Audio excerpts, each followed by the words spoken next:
नमस्कार। ज्योतिष शास्त्र में श्रद्धा और विश्वास रखने वाले सभी जातकों का पारलौकिक जगत चैनल में बहुत बहुत स्वागत है। आप लोगों के प्रबल अनुरोध पर मैंने अपना व्हाट्सएप नंबर शेयर कर दिया है। अब आप उसी पर अपनी समस्याएं भेज सकते हैं, लेकिन 2 दिन में ही 500 से अधिक प्रश्न मिल चुके हैं, तो ऐसे में सभी प्रश्नों को रिप्लाई कर पाना तो संभव नहीं है। प्रयास मेरा ये रहेगा कि 10 महत्वपूर्ण प्रश्नों का उत्तर आपको दिया जाए प्रतिदिन। और दूसरी बात ये है कि इस नंबर के अलावा किसी और दूसरे नंबर पर कांटेक्ट ना करें। ख़ास करके कमेंट बॉक्स में अगर कोई नंबर दिया जाता है तो वो किसी कमेंट करने वाले व्यक्ति के द्वारा दिया गया नंबर है और उस नंबर पर बात करने से आपके साथ फ्रॉड हो सकता है। केवल उसी नंबर पर कांटेक्ट करें जो मैं आपको वीडियो के माध्यम से शेयर कर रहा हूं। चलिए अब बात करते हैं आज के वीडियो पर। आज के वीडियो में हम बात करेंगे सिंह राशि के जातकों की कुंडली में दिसंबर 2022 में अलग अलग डेट्स पर बनने वाले गज केसरी राजयोग के बारे में। मैं आपको ये भी बताऊंगा कि ये राजयोग आपकी कुंडली में किन किन डेट्स पर और किन किन भाव में बन रहा है, ताकि आप उसी के अनुसार अपनी प्लानिंग कर सकें। पहले ये समझें कि गज केसरी राजयोग बनता कैसे है। ये राजयोग देवगुरु और चंद्रमा की युति या दृष्टि संबंध से बनता है। चंद्रमा पर बुध या शुक्र की दृष्टि पड़ने से भी बनता है। और अगर ये राजयोग अगर किसी जातक की जन्म कुंडली में बन जाए तो उसे धन संपदा, संतान सुख, स्त्री सुख, माता पिता भाई बहनों का सुख, मान सम्मान, यश कीर्ति, ये सब कुछ जीवन भर मिलता रहता है। ये राजयोग हर व्यक्ति की कुंडली में हर महीने कुछ न कुछ विशेष तिथियों पर बनता है, लेकिन आपको इसकी जानकारी नहीं हो पाती, इसलिए आपको लाभ नहीं मिल पाता इसका। ये राजयोग मात्र 54 घंटे के लिए बनता है, क्योंकि चंद्रमा 2.25 दिन में राशि परिवर्तन कर लेते हैं और राशि परिवर्तन करते ही गज केसरी राजयोग का प्रभाव समाप्त हो जाता है। तो बहुत से दर्शकों ने ये जानना चाहा है कि इतने कम समय में कैसे लाभ मिलेगा इसका। तो मैं आपको बता दूं कि किसी भी राजयोग का लाभ 2 दिन तो क्या 2 घंटे में मिल जाता है, अगर आपकी जन्म कुंडली में राजयोग बनाने वाला ग्रह मजबूत स्थिति में हो या आपके जीवन में उस ग्रह की महादशा या अंतर्दशा गतिमान हो।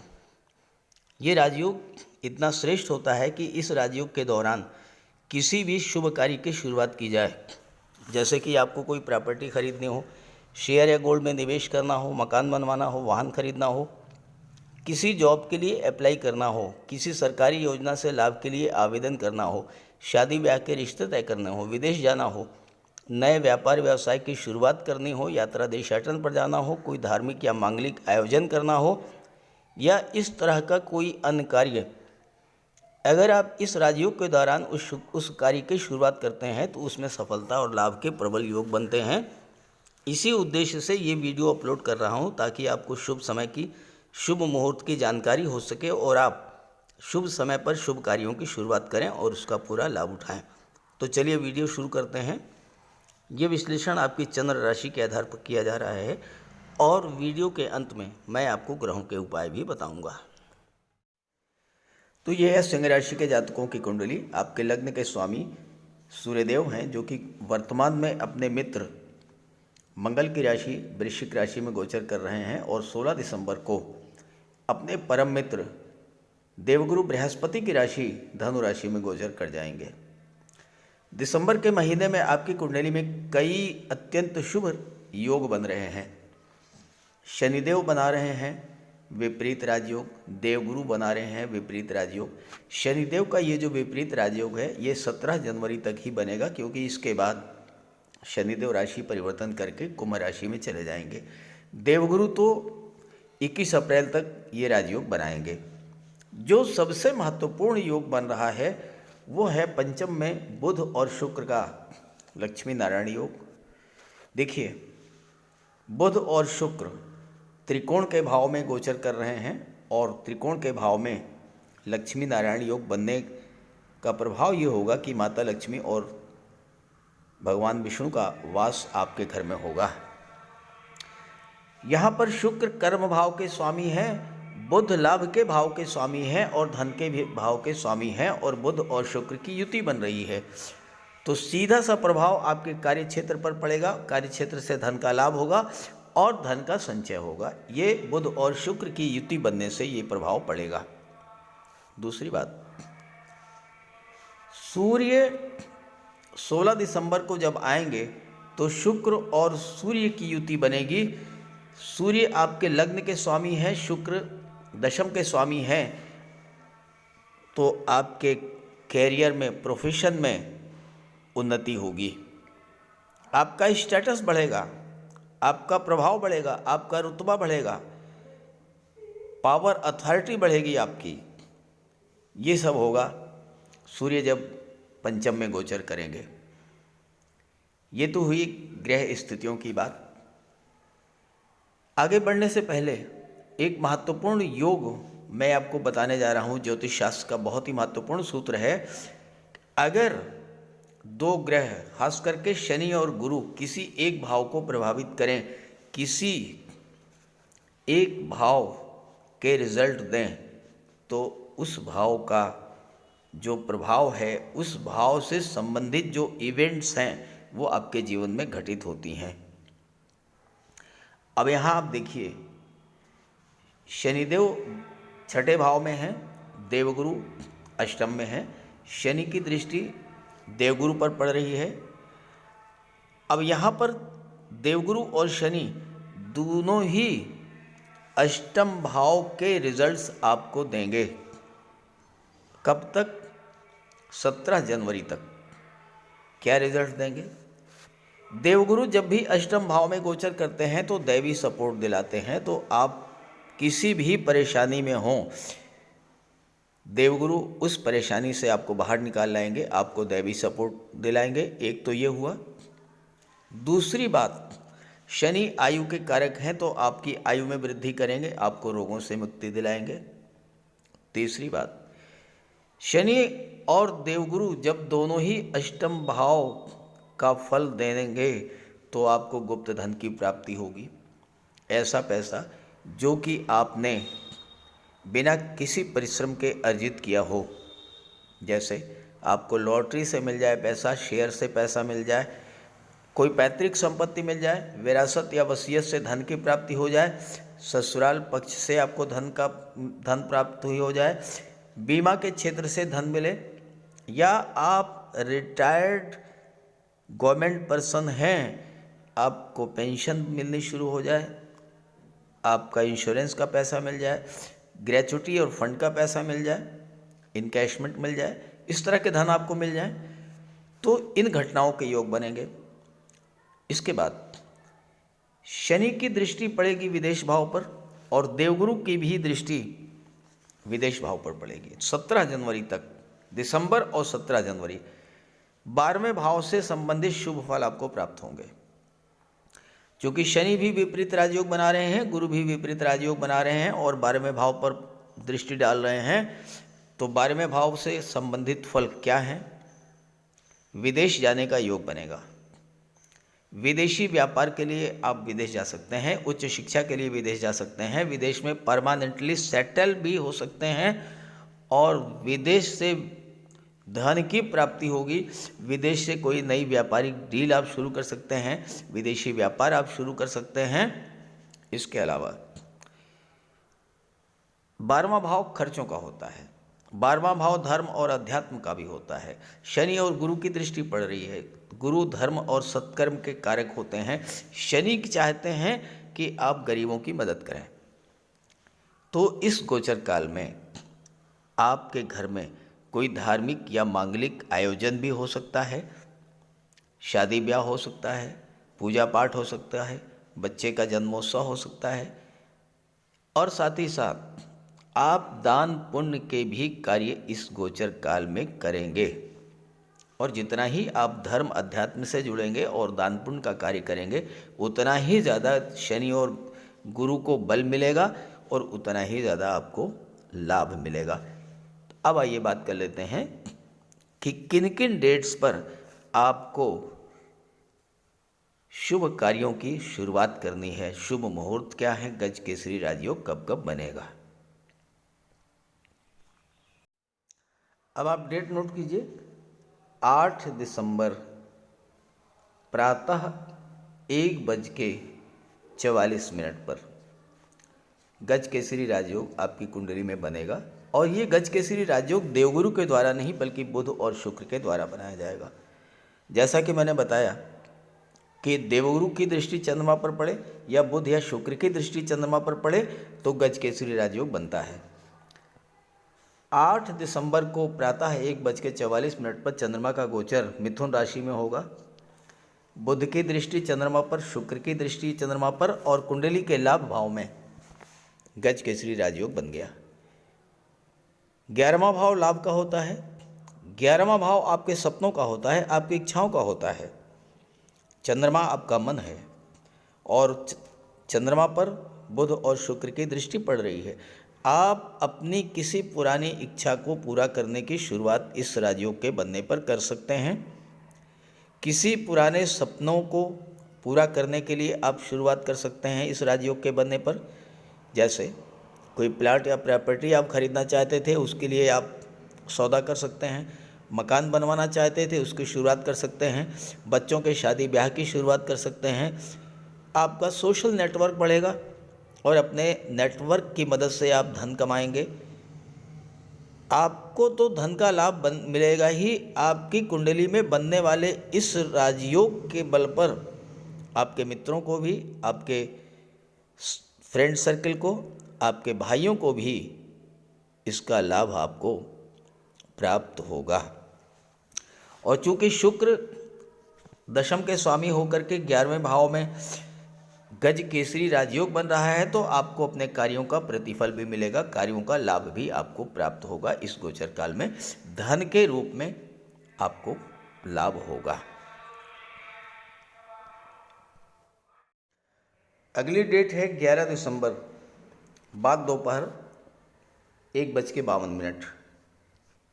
11 दिसंबर को 1:52 PM चंद्रमा का गोचर कुंडली के 12वें भाव में होगा, कर्क राशि में। अब देखिए, कर्क राशि चंद्रमा की अपनी ही राशि है और देवगुरु की उच्च की राशि है।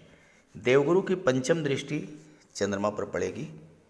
अब ये गज केसरी राजयोग 12वें भाव में बन रहा है तो उतना ज़्यादा प्रभावी तो नहीं होगा, लेकिन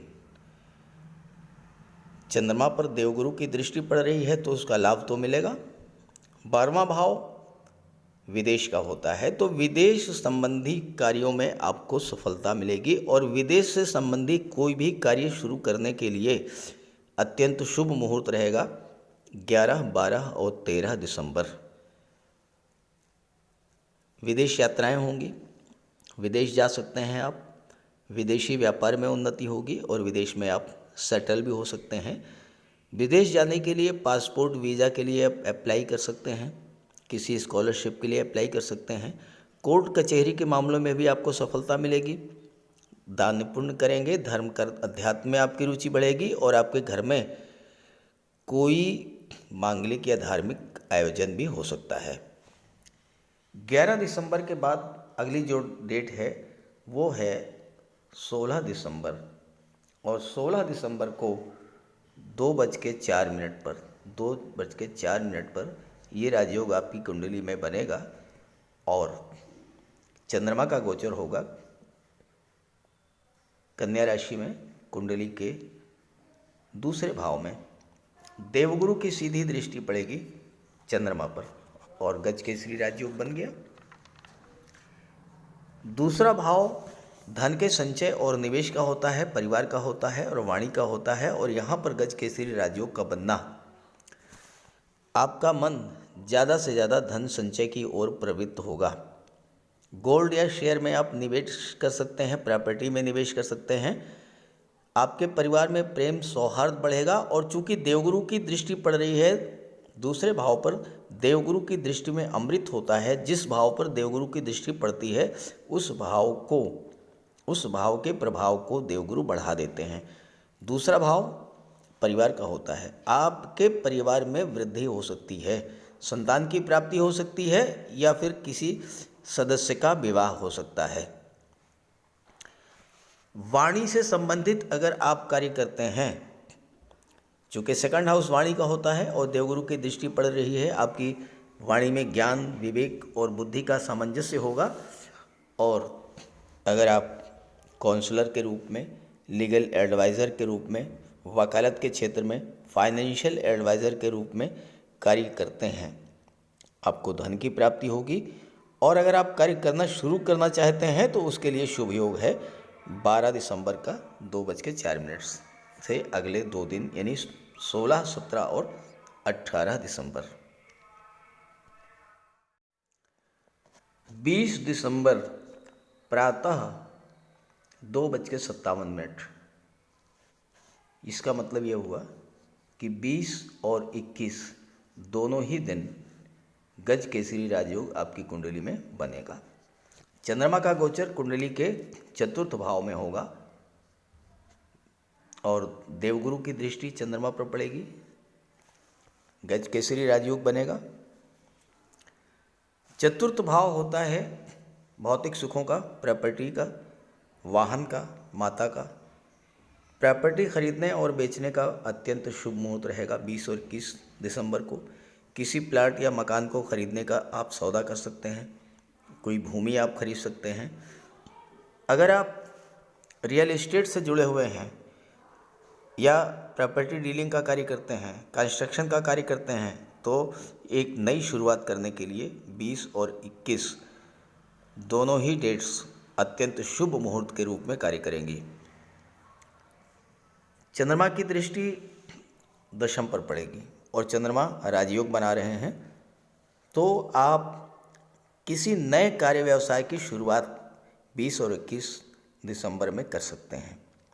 नई नौकरी, नया व्यापार की तलाश या शुरुआत ये आप कर सकते हैं। साथ ही साथ फोर्थ हाउस में ये राजयोग बन रहा है, तो समाज के प्रतिष्ठित और गणमान्य व्यक्तियों से आपके संबंध मधुर होंगे। आप घर की सुख सुविधा की साधन भी क्रय करेंगे। शासन सत्ता और राजनीति में उच्च पदों पर बैठे हुए अधिकारियों से आपके संपर्क बनेंगे और उसका आपको लाभ मिलेगा। माता के स्वास्थ्य में सुधार आएगा। भाई बहनों से भी संबंध अच्छे रहेंगे। सबसे बड़ी बात यह कि चौथा भाव जो होता है वो मन की शांति का होता है। मन आपका शांत रहेगा और शांत मन से आप भविष्य के लिए जो भी योजनाएं बनाएंगे वो सफल होंगी। 20 दिसंबर के बाद अगली डेट है 28 दिसंबर। 28 दिसंबर को प्रातः 5:55 पर एक बार फिर से ये राजयोग आपकी कुंडली में बनेगा। चंद्रमा का गोचर मीन राशि में होगा। चंद्रमा और देवगुरु की युति अष्टम भाव में बनेगी। हालांकि अष्टम भाव में बहुत ज़्यादा प्रभावी नहीं होता है, लेकिन चंद्रमा और गुरु जब एक साथ हैं तो अष्टम भाव का फल तो आपको मिलेगा और इसका वही प्रभाव होगा जो मैंने आपको शुरू में बताया है, इसलिए आप इसको मैं इसको रिपीट नहीं करूँगा। अब सवाल ये है कि राजयोग तो बने और कई बन रहे हैं, तो आप इसका लाभ कैसे प्राप्त करें। इसके लिए अपनी आप जन्म कुंडली डाउनलोड कीजिए नेट से, उसमें ग्रहों का अंश बल देखिए।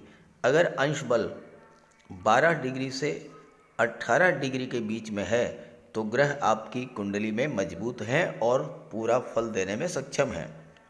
अंश बल अगर 12 डिग्री से कम है तो ग्रह कमज़ोर हैं, 18 डिग्री से ज़्यादा है तो भी ग्रह कमज़ोर हो रहे हैं, तो ग्रहों का उपाय कीजिए, पहली बात।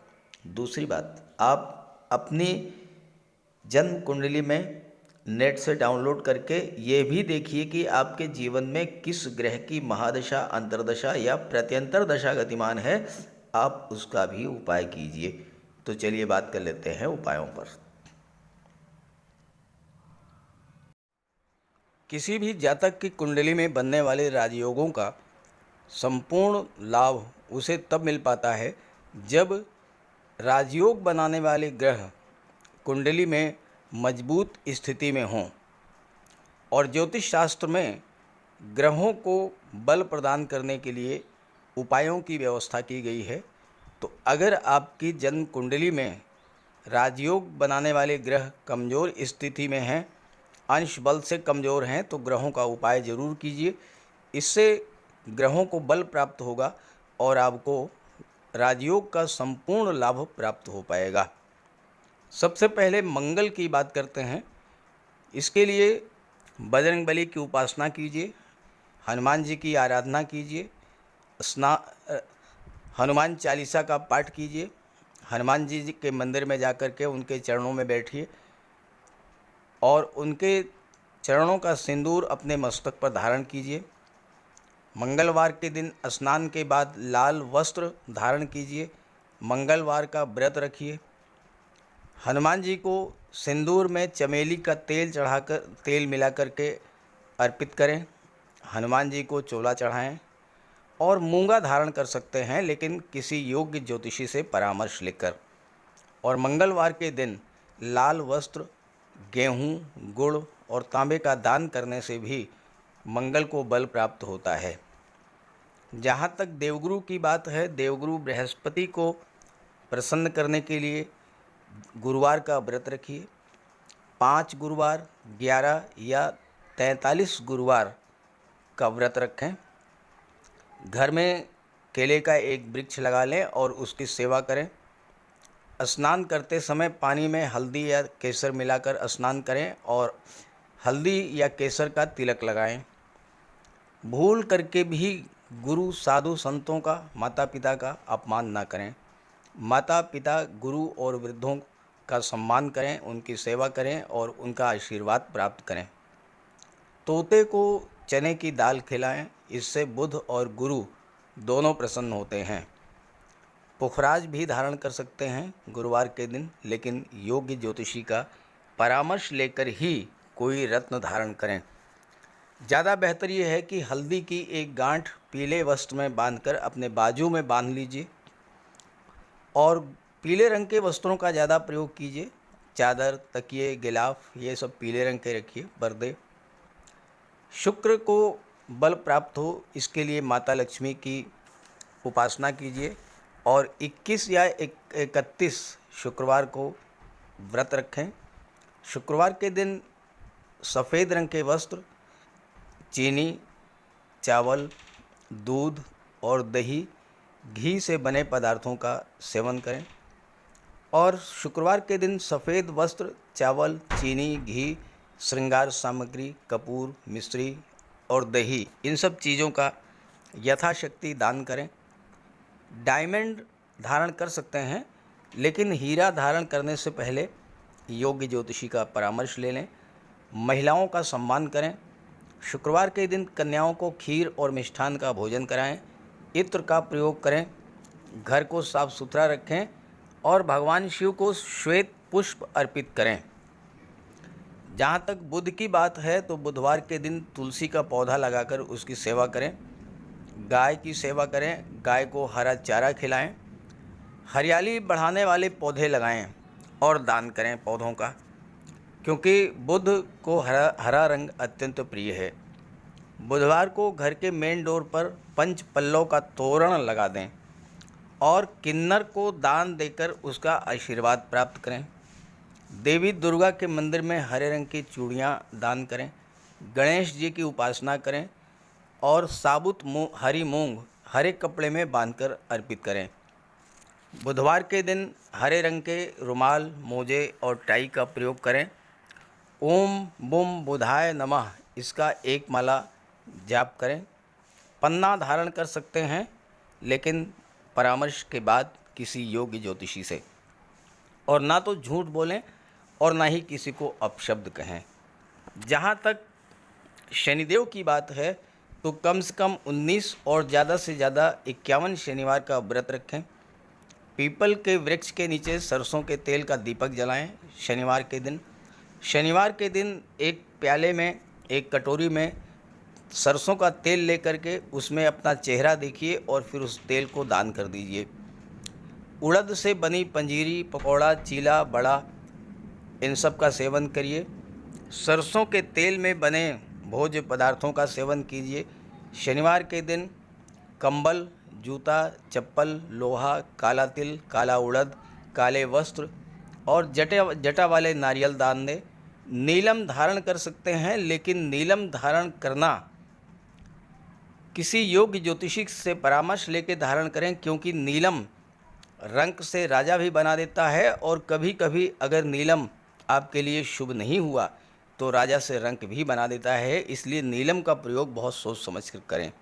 ज़्यादा बेहतर ये है कि आप गरीबों की हेल्प करें। कोई भी गरीब, लाचार, असहाय, दिव्यांग व्यक्ति आपके पास आता है, मदद कीजिए यथासंभव, और किसी भी गरीब व्यक्ति को कष्ट ना दें। साथ ही साथ ऐसे कार्य ना करें जो कि शनिदेव को पसंद नहीं है। शनिदेव को छल, कपट, झूठ, फरेब, बेईमानी, आलस्य ये सब पसंद नहीं है, तो ऐसे कार्य मत कीजिए। और शनिदेव को अनुशासन, परिश्रम, मेहनत, ईमानदारी और सच्चाई ये पसंद है, तो ये आप अपने अंदर इन गुणों को विकसित करें, शनिदेव प्रसन्न होंगे। तो उपाय ज़रूर कीजिएगा, इससे आपको लाभ होगा। नमस्कार।